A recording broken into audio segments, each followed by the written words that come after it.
नमस्कार, मैं आचार्य अनुपम जोली। सिंह राशि वाले लोगों के लिए आगामी सप्ताह का राशिफल लेकर आया हूँ।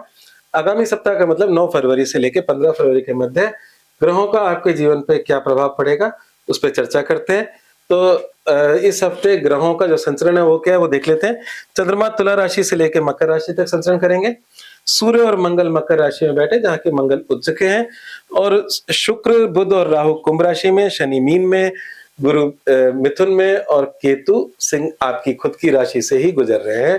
और केतु क्योंकि आपकी राशि से गुजर रहे हैं तो अनावश्यक क्रोध से बचें। केतु कई बार विस्फोटक गुस्सा देता है, तो ये भी आपके हाथ में है, अपने सहविवेक से जिंदगी चलाएं। तो अगर हम बात करते हैं कि मोटे तौर पे सप्ताह कैसे जाने वाला है, तो जैसा कि मैं हर बार 3 मुख्य बातें बताता हूँ हर हफ्ते की, उसमें एक मूल मंत्र होता है, एक आपका हफ्ते को ठीक करने के लिए उपाय होता है और एक सावधान रहने वाले दिन होते हैं। तो जो सावधान रहने वाले दिन है वो 9 फरवरी रात 1:11 से 12 फरवरी दोपहर 1:42 तक का जो समय है वो आपके लिए थोड़ा-सा परेशानी भरा रहेगा। शेष सप्ताह आपके लिए अच्छा है। ये जो समय है वो आपकी राशि से चौथा चंद्रमा होगा।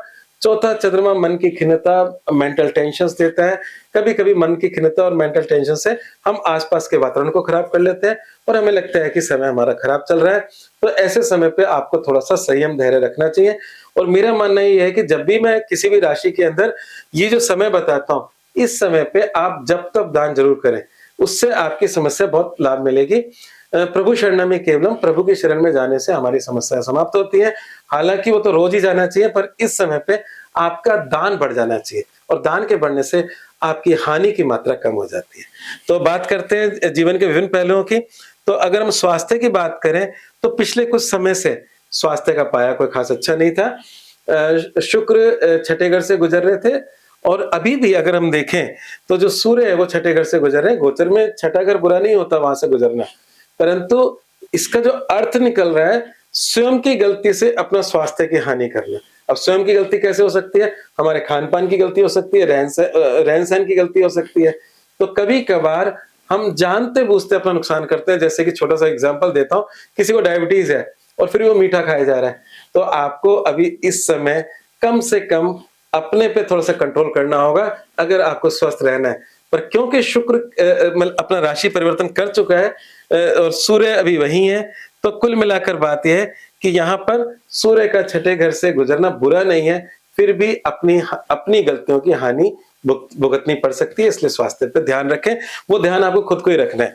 मतलब कोई दूसरा किसी प्रकार की ईश्वरी कृपा से कोई बीमारी नहीं हो रही, आप अपनी गलतियों से बीमार हो रहे हो। करियर व्यवसाय की बात करें, तो पिछले कुछ समय से बिज़नेसमैन के लिए मैंने सिंह राशि के अंदर बोला था कि कष्टकारी है और नौकरी पेशा के लिए अच्छा है। तो अब थोड़ी-सी खुशखबरी है, बिज़नेसमैन जो बिज़नेस कर रहे हैं, उनकी जो परेशानी का समय था उसमें थोड़ी कमी आई है। और थोड़ी कमी आई है, जो छठे घर में जब बहुत सारे ग्रह होते हैं, छठे घर से गुजरते हैं, तो बिज़नेस के लिए अच्छे नहीं होते। ये आपको बिना मतलब के उलझनों में पैदा करते हैं और ये आपके बिज़नेस की राशि से 12वीं राशि होती है, जो कहीं न कहीं नुकसान की राशि होती है। तो शुक्र और बुध का 7वें घर से गुजरना बिज़नेस में कुछ नई अपॉर्च्युनिटीज़ को लेकर आता है, कुछ नए प्रपोज़ल लेकर आता है और कुछ लाभ की बात होती है, क्योंकि सिंह राशि वाले लोगों के लिए पैसे का मतलब बुध है और बिज़नेस का मतलब बुध है। और बुध और शुक्र, शुक्र करियर का लॉर्ड है, दोनों 7वें घर से गुजर रहे हैं, केंद्र के अंदर आए हैं, ये बहुत अच्छी बात है और ये आपके जीवन में अभी जो पिछले समय से डिस्टर्बेंस चल रहा था बिज़नेस में, उसमें बहुत हद तक कमी लेकर आएगा। हाँ, जहाँ तक पार्टनरशिप में आपके जो पार्टनर का सवाल है, वो जो उसका जो हिसाब-किताब है, वो ज़रूर शनि अष्टम से गुज़र रहा है और पार्टनरशिप के अंदर राहु बैठे हैं। तो ये जो कॉम्बिनेशन है, इसमें कभी-कभी आपके पार्टनर का व्यवहार आपको थोड़ा-सा गलत लग रहा होता है, तो उसको भी इस समय आप कुछ बेहतर कर सकते हो। और जहाँ तक सवाल है इसके उपाय के लिए, तो शनि के उपाय करने से आपको लाभ मिलेंगे। इसमें आप शनि मंदिर में तेल चढ़ाएँ, अगर आपकी छोटी-मोटी समस्याएँ मनमुटाव की आ रही है, तो शनि मंदिर में तेल चढ़ाने से, प्रार्थना करने से वो भी बहुत हद तक कम हो सकती है। बात करते हैं बाकी करियर की, तो करियर के लिहाज से, नौकरी के लिहाज से तो समय अति उत्तम चल रहा है, चिंता की बात नहीं है। बात करते हैं इनकम की, बात करें तो जो बुध देव हैं, वो बेहतर हुए हैं, तो इनकम के लिहाज से भी अच्छा है। और आपके इनकम के खाने से बृहस्पति वक्री गुजर रहे हैं, जो कि जून तक रहेंगे। और बृहस्पति आपको कई अपॉर्चुनिटीज दे रहे हैं। बृहस्पति की दृष्टि भी 7वें घर पर है, बृहस्पति इनकम में बैठे हैं, तो बृहस्पति की जब वक्री हो चाहे मार्गी हो, 11वें घर में वो लाभ देता ही देता है। तो आपको मतलब ईश्वर कृपा से कह सकते हैं, बृहस्पति सदैव प्रभु कृपा की बात करता है। तो बृहस्पति की कृपा से बृहस्पति का बैठना बाकी जगहों पे चिंताएं देता है, पर 11वें घर में इनकम देता है। तो आपकी इनकम का नाता नहीं टूट रहा, चाहे आपकी विकट परिस्थितियां हो, उतार चढ़ाव हो सकते हैं, पर इनकम का नाता आपके साथ जुड़ा रहेगा। और वो एक अच्छी बात है। जब हमारी इनकम बनी रहती है तो जीवन भी सरलता से हम संघर्ष का से लड़ सकते हैं। जब संघर्ष की स्थिति में आप फाइट कर सकते हो। बात करते हैं प्रेम संबंध और वैवाहिक जीवन की। तो यहाँ पर प्रेम संबंधों के लिहाज से यही बृहस्पति ब्लेस कर रहा है, जो उसकी अपनी राशि है।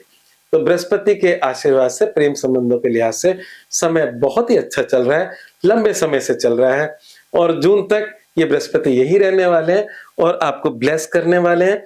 और जहां तक सवाल है वैवाहिक जीवन का, तो वैवाहिक जीवन में कुछ उतार चढ़ाव की स्थिति बनी हुई है, निरंतर ही बनी हुई है। जो थोड़े देर पहले जो मैंने शनि मंदिर में तेल चढ़ाने की बात कही, शनि देव को नमस्कार करने की बात कही, वैवाहिक जीवन में भी यही उपाय आपको लाभ देगा। शनि देव कर्मों के दंडनायक है, वो ही आपको आशीर्वाद दे सकते हैं। तो यहाँ पर जो आपके वैवाहिक जीवन का प्लेनेट है वो शनि है, जो कि इस साल पर्यंत अभी मतलब अष्टमी बैठने वाले हैं। तो आपको चिंता करनी पड़ेगी शनि की। तो शनि देव के मंदिर में तेल भी चढ़ाएं, और शनि मंदिर के में आप तेल का दीपक भी जलाएं, उससे भी लाभ मिलेगा। दीप दान से बहुत लाभ मिलता है, देवता प्रसन्न होते हैं। तो ये दोनों काम आप करें और उनसे प्रार्थना करें। अगर कुछ मनमुटाव चल रहे हैं तो उससे फायदा होगा। बात करते हैं विद्यार्थी जीवन की, भाग्य की और समाधान की। तो यहाँ पर विद्यार्थी जीवन शिक्षा के लिहाज से समय अच्छा चल रहा है, क्योंकि बृहस्पति की कृपा है। बृहस्पति वैसे भी ज्ञान का कारक होता है, शिक्षा का कारक होता है, एजुकेशन का कारक होता है। बृहस्पति आशीर्वाद दे रहे हैं। तो कंपटीशन और एजुकेशन जो अप टू ग्रेजुएशन लेवल है, बहुत ही अच्छा समय है। इस समय आपके लिए मतलब लाभकारी है। अगर हम बात करें हायर एजुकेशन की, तो हायर एजुकेशन में थोड़ी सी डिस्टरबेंस है। आपके अपने ही लोग मतलब एनिमीज हो सकते हैं। आपको थोड़ा सा ध्यान रखना होगा। जो पीएचडी लेवल के लोग हैं, उनको अपने जो गाइड हैं उनको कहीं ना कहीं ठीक मतलब रखना पड़ेगा। छोटी मोटी उनके साथ डिस्टरबेंस आ सकती है। तो जो हायर लेवल की स्टडी है, जिसको पीएचडी लेवल कहते हैं या हम मतलब एमए लेवल कहते हैं, तो उसमें थोड़ा बहुत डिस्टरबेंस आ रहा है। उस डिस्टरबेंस को भी थोड़ी देर में हम ठीक करेंगे उपाय के द्वारा। तो बात करते हैं, आगे बढ़ते हैं, तो भाग्य और समाधान की बात करते हैं। तो जो मंगल है वो भाग्य का स्वामी होकर उच्च का है, पर रोग ऋण के घर में बैठा है। तो कुल मिलाकर बात यह है कि कभी कभार आप अपनी गलतियों से या हम कह सकते हैं कि आप में के हाथ में आई चीज आपके शत्रुओं के हाथ में जा सकती है। तो ये जितना भी खेल आपका बिगड़ा हुआ है, उसको ठीक करने के लिए आपको हनुमान जी की शरण में जाना होगा। तो सप्ताह की शुभता के लिए हनुमान चालीसा का नित्य पाठ करें। नित्य का मतलब डेली करना है। और अगर आप नित्य 11 पाठ करते हैं तो बहुत ही अच्छी बात है। और हनुमान चालीसा की लास्ट लाइन में लिखा भी है, जो शतबार पाठ कर कोई छूटे बंदी महासुख होए। इसका मतलब यह है, शत मीन्स 100 टाइम्स। तो जो 100 बार हनुमान चालीसा का पाठ करता है, तो जो किसी भी परेशानी से जुड़ा हो, बंदी का मतलब बंधन से होता है। तो कभी किसी को पैसे का बंधन है, किसी को कोई, ये तुलसीदास जी ने तब लिखी थी जब वो खुद जेल में थे। मतलब उनको मुगल बादशाह ने अपने यहाँ कैद कर लिया था, वहीं उन्होंने इसकी रचना की थी और वहां से मुक्त भी हुए थे। तो बंधन हमारा किसी प्रकार का भी हो सकता है। कोई व्यक्ति हेल्थ के से डिस्टर्ब है, कोई व्यक्ति पैसे से डिस्टर्ब है, कोई नौकरी से डिस्टर्ब है। तो जिस भी प्रकार का बंधन होगा जो आपके जीवन को रोक रहा हो, उससे आप बाहर हो जाएंगे। तो हनुमान चालीसा का पाठ आपके लॉसेस को ठीक कर सकता है, आपकी सारी समस्या को ठीक कर सकता है। आपको करना क्या है, पहले हनुमान जी से प्रार्थना करनी है। हनुमान जी इस कलयुग के अंदर सहज है, उपस्थित है और आपकी बात को सुनते हैं। तो उनसे प्रार्थना करके हनुमान चालीसा के पाठ करें। और जब ज्यादा समय खराब हो तो नित्य 11 पाठ करें, उससे आपको जरूर लाभ मिलेगा। मूल मंत्र क्या है? मूल मंत्र है, विनम्रता ही व्यक्ति का आभूषण है। अब विनम्रता क्यों? क्योंकि आपकी राशि से केतु गुजर रहा है, जो कि विस्फोटक है, गुस्से वाला है। और आपकी राशि का स्वामी सूर्य आपकी राशि से छठे गुजर रहा है, जो कहता है कि स्वयं की गलतियों से सब कुछ बिगड़ रहा है। तो इस समय आपको हर काम सरलता से सोच समझ के और डाउन टू अर्थ होकर करने हैं, उससे आपकी लाइफ ठीक रहेगी। अन्यथा शत्रुओं की वृद्धि भी इस हफ्ते हो रही है। उच्च के मंगल शत्रु के खाने में ही है। ये खाना लोन का भी होता है, तो लोन, शत्रु, इस तरह की चीजों में थोड़ा बहुत उलझाव बना रह सकता है। तो इन सब का उपाय मैंने जैसे बताया कि हनुमत उपासना ही इसका सर्वश्रेष्ठ उपाय है।